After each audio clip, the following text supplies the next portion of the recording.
Hi, good evening. So, itong video na to ay video kung saan tuturo ko sa iyo kung paano gamitin ang Zoom.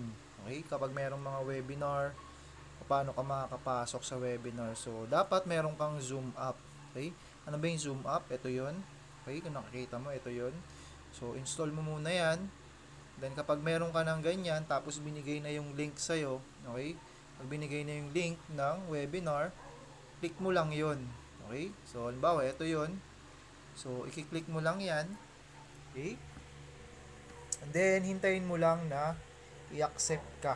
Okay? So, pag ganyan, may nakita kang ganyan, click mo lang yung join with video or join without video. So, this time, i-click ko yung without video. Yan. And then, kapag nakita mo yung ganyan, wait mo lang na i-accept ka ng host. Kung sino man yung host. Okay? So, napakadali lang. So, ayan. Kapag nakita mong ganyan, ibig sabihin ay in-accept ka na ng. So, kapag ganyan nakita mo, 'di ba wala pang sound, wala kang marinig na sound, 'di ba? I-click mo lang tong call over internet. Magkakaroon na siya ng sound.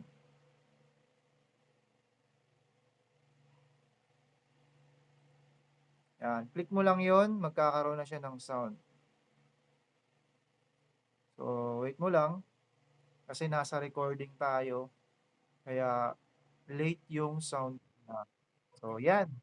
Okay? So, narinig mo may sounds na siya.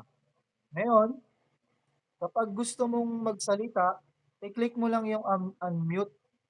Okay, i-click mo yung unmute. Ito. Okay, i-click mo lang yan pag gusto mong magsalita. Ngayon naman, kung gusto mong ilabas yung video o yung mukha mo, i-click mo lang tong start video. Parang ganito.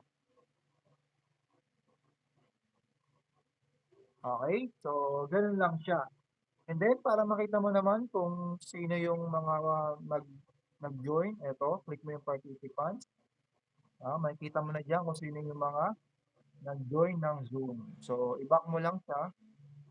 Then, pag gusto mo na mag-chat, i-click mo lang yung ano, etong more dito, click mo lang. Then, click mo yung chat. So, yan. O, diba? Napakadali lang. So, yun, I hope na natutunan mo kung paano mag-join ng Zoom.